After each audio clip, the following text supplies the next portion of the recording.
உயிர்த்தெழுந்த இயேசு கிறிஸ்துவின் வல்லமை ஊழியங்கள் வழங்கும் வசனப் பெட்டகம். இயேசுவே கர்த்தர். இயேசுவையே தேவன் ஆண்டவரும் கிறிஸ்துவுமாக்கினார். இயேசுவே ராஜாதி ராஜா, கர்த்தாதி கர்த்தா. கிறிஸ்துவே மரித்தோர் மேலும் ஜீவனுள்ளோர் மேலும் ஆண்டவர். கிறிஸ்துவே போதகரும் ஆண்டவருமாயிருக்கிறார். நம்முடைய பாவங்களை நாம் அறிக்கையிட்டால் பாவங்களை நமக்கு மன்னித்து எல்லா அநியாயத்தையும் நீக்கி நம்மை சுத்திகரிப்பதற்கு அவர் உண்மையும் நீதியுள்ளவராயிருக்கிறார். பாவத்தை மேற்கொள்ளுவதை குறித்ததான வேத வசனங்களை பார்க்கலாம். 1 பேதுரு 2:24 வாசிக்கிறோம், நாம் பாவங்களுக்கு செத்து நீதிக்கு பிழைத்திருக்கும்படிக்கு அவர் தாமே தமது சரீரத்திலே நம்முடைய பாவங்களை சிலுவையின் மேல் சுமந்தார், அவருடைய தழும்புகளால் குணமானீர்கள். 1 பேதுரு 5:8 வாசிக்கிறோம், தெளிந்த புத்தியுள்ளவர்களாயிருங்கள், விழித்திருங்கள், ஏனெனில் உங்கள் எதிராளியாகிய பிசாசானவன் கர்ஜிக்கிற சிங்கம் போல் எவனை விழுங்கலாமோ என்று வகை தேடி சுற்றித் திரிகிறான். 1 பேதுரு 4:1-2 வாசிக்கிறோம், இப்படி இருக்க கிறிஸ்து நமக்காக மாம்சத்திலே பாடுபட்டபடியால் நீங்களும் அப்படிப்பட்ட சிந்தையை ஆயுதமாக தரித்துக் கொள்ளுங்கள்.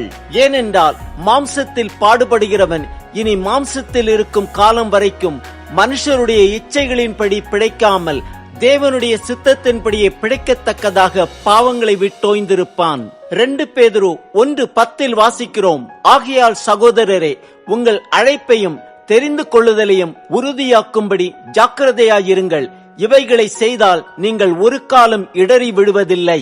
1 யோவான் 1:6-7 வாசிக்கிறோம், நாம் அவரோடே ஐக்கியப்பட்டவர்கள் என்று சொல்லியும் இருளிலே நடக்கிறவர்களாயிருந்தால் சத்தியத்தின்படி நடவாமல் பொய் சொல்லுகிறவர்களாயிருப்போம். அவர் ஒளியில் இருக்கிறது போல நாமும் ஒளியிலே நடந்தால் ஒருவரோடொருவர் ஐக்கியப்பட்டிருப்போம். அவருடைய குமாரனாகிய இயேசு கிறிஸ்துவின் இரத்தம் சகல பாவங்களையும் நீக்கி நம்மை சுத்திகரிக்கும். நமக்கு பாவம் இல்லை என்போமானால் நம்மை நாமே வஞ்சிக்கிறவர்களாயிருப்போம், சத்தியம் நமக்குள் இராது. 1 யோவான் 2:6 வாசிக்கிறோம், அவருக்குள் நிலைத்திருக்கிறேன் என்று சொல்லுகிறவன் அவர் நடந்தபடியே தானும் நடக்க வேண்டும். 1 யோவான் 5:4 வாசிக்கிறோம், தேவனால் பிறப்பதெல்லாம் உலகத்தை ஜெயிக்கும், நம்முடைய விசுவாசமே உலகத்தை ஜெயிக்கிற ஜெயம். 1 யோவான் 3:3 வாசிக்கிறோம், அவர் மேல் இப்படிப்பட்ட நம்பிக்கை வைத்திருக்கிறவன் எவனும் அவர் சுத்தமுள்ளவராய் இருக்கிறது போல தன்னையும் சுத்திகரித்துக் கொள்கிறான். 1 யோவான் 3:6-7 வாசிக்கிறோம், அவரில் நிலைத்திருக்கிற எவனும் பாவம் செய்கிறதில்லை, பாவம் செய்கிற எவனும் அவரை காணவும் இல்லை, அவரை அறியவும் இல்லை. பிள்ளைகளை, நீங்கள் ஒருவராலும் வஞ்சிக்கப்படாதிருங்கள்.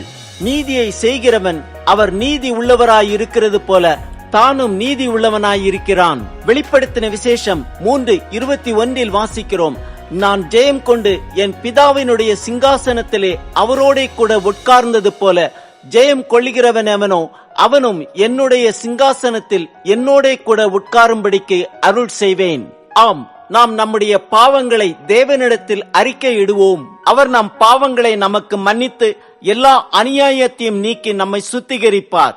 இயேசு கிறிஸ்துவின் இரத்தம் சகல பாவங்களையும் நீக்கி நம்மை சுத்திகரிக்கும். தேவனிடத்தில் நிலைத்திருக்கும் போது நாம் பாவம் செய்கிறதில்லை. ஜெயம் கொள்ளுகிற நம்மை கிறிஸ்து இயேசு அவருடனே கூட சிங்காசனத்தில் உட்காரும்படிக்கு நமக்கு அருள் செய்வார்.